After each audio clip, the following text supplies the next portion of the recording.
คลิปมันมาตอนเนี่ยมึงมันใจหวานไล่เส้นมึงเหรอ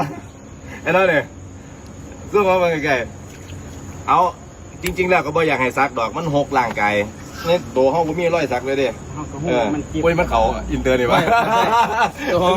อันนี้ไม่ได้ใส่บาแขนนะบาแขนใช่อย่างนั้นแต่ล่องยกบาแขนขึ้นมาด้วยแต่เอาบาได้เดียวบาจะได้ทานนอนวันนี้เขาอยู่กับเท่าผู้ผานะครับอยู่เท่ามืดนะครับหลายคนคอมเมนต์มาเป็นห่วงแต่ก็อยากพูดความเกินไว้ของเท่ามืดหมู่บ้านเข้ามางานสู่ขวัญให้เท่าบุญเอเนาะกับเท่าอิ่งเท่าอิ่งนี่คือหนึ่งแน่หาเท่าอี้หนึ่งแน่หาของผู้ติดจิตธรรมเนี่ยหลายคนห่วงว่าน้องเขามีสติบ่โดยรวมแล้วน้องเขามีสติสัมปชัญญะดีนะครับบ่เป็นคนฟุ้งแค่เป็นคนซื้อซื้อครับซื้อแบบว่ารถเขารถทางเนี่ยมันเป็นทางโค้งมันยังซื้อเอามาไงหนามีขี่รถล้มล่าสุดแข่งมันเนี่ยเอาปากยังถึงFCว่าข้าเจ้าเป็นห่วงบอกเป็นอย่างเด้อยังมีสติอยู่ว่าชื่อได้หมดเนาะ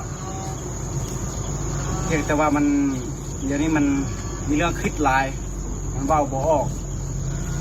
บางมือมันก็อยู่คนเดียวมันก็คิดออกคิดได้หมดคันอยู่หลายคนนี่คิดบ่ทันเอามันคือคนเบานี่เบาใส่เฮาทีมันเข้าหลายคนเบาทีมันชื่อบ่ได้อ่ะยังให้หลายคนให้กำลังใจน้องมันหลายกว่าเนาะบ่ต้องไปว่าโอ้มันสติบ่ดีบ่ขออนุญาตหน่อยเนาะแบบว่าเข้าใจน้องมันว่าสติบ่ดีหรือว่ามันใช้ชีวิตประมาทเนาะยังแต่ว่ากะน้องมันเป็นคนซื่ออีหลีเนาะต่างแต่ว่าสติทุกอย่างดีเบิดเนาะเฮ็ดกินกระแซ่บเนาะแล้วก็โดยรวมแล้วก็คือบุคลิกคาแรคเตอร์ของน้องมันเนาะเป็นแบบนี้ซื่อๆเนาะแต่ที่จริงก็ทุกอย่างก็ดีเบิดทุกอย่างเนาะเรื่องสติวันน้องบ่ฮอดนี่บ่เลิกกินเพราะว่าเขาต้มน้ำไม่ลั่นป่ะนอนลั่นยังมาเกี้ยนเด็กปีหนึ่งปีสองก็ยังต้มน้ำไม่ให้กินอีกเมื่อเช้าห่อเขาก็ยังเขาให้ได้ห่อหมกแกเลยสไตล์เขาล่ะเพราะว่าอิฟเขาเสียก็เลยไปห่อได้ถุงพลาสติกเฮ้ยเนื้อทานเนื้อปากเอาพระเจ้าก็เป็นห่วงว่าสติสัมปชัญญะผมว่าสิเตือนอย่างหนึ่งว่าคนเท่าเนี่ยในสังคมคนเนี่ยมันเป็นโลกกระทำแปดอะไรวะมันมีทั้งคนหักมีทั้งคนสร้างคนใจเขาเป็นโลกกระทำแปดความมันคู่กันนี่ยกย่องนี่สรรเสริญกับมีทินท่าที่เราเนี่ยเป็นความคู่กันดังนั้นใจเนี่ยต้องว่างไว้ว่างใจอย่างของผู้เบกขาว่างเฉยอย่าเกิดหลายถ้าสิเกิดหลายคิดแต่สิ่งที่มันดีแล้วก็ใช้ชีวิตเนี่ยให้มันมีสติใช่ปะมันคือเห็นมันขี่รถแล้วมันใส่ชีวิตคือมีแพนด้าขึ้นไปยอดแล้วก็โดดลงมาที่ยังว่ายานตายเนี่ยก็คือว่าจะได้ล่ะปั๊บคุณจะขวางไหมพอพี่น้องพวกไปก็จอดก็เป็นห่วงไปเนี่ยโดยรวมแล้วเป็นห่วงนะเป็นห่วงเด้อห่วงใจว่ายังเขาไม่ได้เสียงวันนี้ยินเสียงเลยแม่แต่ว่าประเทศลาวต่างประเทศว่าทั่วโลกเป็นห่วงเขาใช้ชีวิตเขามีสติเรื่องนี้เขาคิดพอดแต่เขาทำเขาไม่ได้คิดปล่อยว่าไม่ได้ขนาดว่าคิดพอดเรื่องธรรมะแล้วก็กล้าที่จะไฟกับอาธรรมเกียนน้องผมไม่เข้าวัดเลยวัดนับถือศาสนาศาสนาได้ก็ดีมั้ยมาสอนให้คนเป็นคนดีแล้วไปดียังดีแล้วแล้วตอนนี้เขาวัดละเข้าวัดแล้วเข้ากันยังแบบอายเลยยังมันคนบ่เคยเข้าถ้าก็มันจะ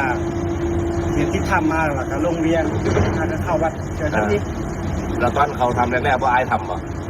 มันรู้สึกยังไงนั่นแหละถ้ามาบูหูสึกยังคือว่างเฉยเป็นอายมันเป็นส สบาย รวมแล้วกับประมาณนั้นแหละ คนทางบ้านก็คิดอย่างกระยาวผู้บัวดีครับผู้เบิร์ดเรื่องเอาเป็นคนนักปากมาเท่าปากกับปากลายเราปากกับปากเรื่อย ธรรมชาติต่างมาเนี่ยให้มีหูสองหูเพื่อให้ฟังหลายๆมีตาสองตาให้เบิ่งหลายๆมีปากเดียวให้เว้าหน่อยๆให้เว้าหน่อยๆอันนี้คนโตก็จังเว้าเข้าใจป่ะแล้วก็ชีวิตที่ได้มาใหม่เนี่ยเบิ่งพี่น้องผู้ไพ่มาผู้เชี่ยวชาญมาผู้เป็นมิโกะออกไปซอยคนหาจนพ่อใช้ชีวิตให้คนอิจฉานะอิจฉาในที่นี้คือเฮ็ดในสิ่งที่มันดีให้มันงดงามในชีวิตแล้วก็นี่นะนี่เห็นว่า มันเสื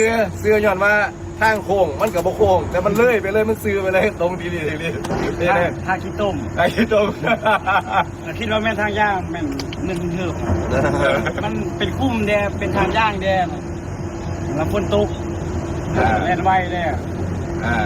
เอาบอกเอฟซีด้วยให้จังไดบาดนี้บ่ต้องห่วงบาดนี้ว่า การทางพ่อแม่ประชาชนทางการนำของประเทศต่างประเทศในประเทศทั่วโลกนั่นแหละขอบใจที่เป็นห่วง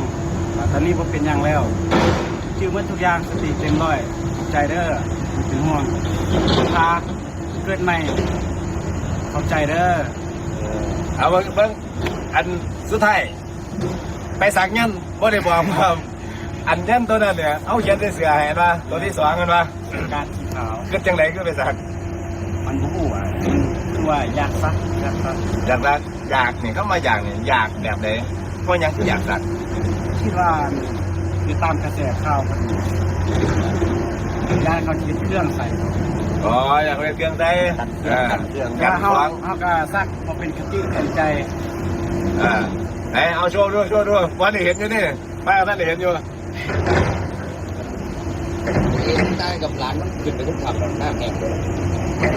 ดูบ้าน เปิดแล้วครับ เอาเบิ่งเด้อคนคิดมันมาตอนเนี่ยมึงเบิ่งมันใส่หัดไล่เส้นมึงเหรอไอ้นั่นเนี่ยสู้มาเบิ่งไกลๆเอาจริงๆแล้วก็บ่อยากให้ซักดอกมันหกร่างกายในตัวห้องก็มีรอยสักเลยเด้ เขาก็หูมันจิบ โอ้ยมันเขาอินเตอร์นี่วะ อันนี้ไม่ได้ใส่บาแขนนะบาแขนใช่อย่างนะ แต่ล่องยกปลาแขนขึ้นมาด้วยแต่เอาปลาได้เดียว บาจะได้ เอาปกติแล้วก็ว่าอยากให้ซักของดีให้มันดีอยู่ในตัวในใจเข้าใจว่าแต่ว่าซักแล้วรักษาได้บ้านเนี่ย แต่อันนี้ในความคิดน้องมันก็คือว่าจากปกป้องตัวเองมันก็เลยซักไปเนาะแต่ว่าส่วนโดยรวมแล้วการซักก็คือเป็นศิลปะอยู่อย่างหนึ่ง หาที่พึ่งทางจิตใจอันนี้ว่า แต่ว่าขั้นหลีกเลี่ยงได้อินเตอร์แนะนำมาให้หลีกเลี่ยงเลยนะเรื่องการซักลาย เอาล่ะถูกไปลงมาเหมือนกันวะถูกไปลงสีว่าเพราะยังนะครับซักไล่เนี่ยบ่ได้บุรีนะครับพอทุกคนมีคุณค่าในชีวิตของเจ้าของอันนี้นะโมพุทธายะนามาปะทามาพัฒนาพัฒนามาพัฒนามานามาอุนี่ลงใส่อันนี้ไม่อย่างนี่ อันนี้ไล่เส้นเป็นชั้นนี่ก็ต้องสินเอาอ๋ออ่างก็เป็นยังสั่นวะชวน จานเด้จอด ตุ้มที อ๋อ ทักปันนี้ตุ้มสร้างผมเบิ่ง สร้างเลยตุ้มเอารักษาไว้ให้ดีน้ำลึกถึงคุณพระพุทธคุณพระธรรมคุณพระสงฆ์และสิ่งใดคือคุณพ่อคุณแม่แล้วก็คุณงามความดีก็เฮ็ดต่อไปเด้อเอาอันขอบคุณที่เราฟังไปมัน หันหน้ามา อยากสู้ความดี จะไปย่ำเนาะเพื่อนเฮ็ดกินแซ่บหลายเด้อน้องมันขอให้เห็นหน้ามาเฮ็ดกินมาให้ตลอดเลยเนาะน้องหับเนาะแล้วเฮ็ดกินแซ่บอีก เดี๋ยวฟังยังไงเอาวะ ก็บ่มีหยังเห็นห่วงขนาดนั้น แล้วก็มอไซค์เฮ็ดไฟให้มันดีๆมันไฟแตกลุกอยู่ ยางหัวแหละกินมันคาดมันก็ใส่มันคาด มือเลย โอ้ยชีวิตเราเอา ผู้ว่าเลยไปบ๊ายบาย เป็นยังเด้อพี่น้อง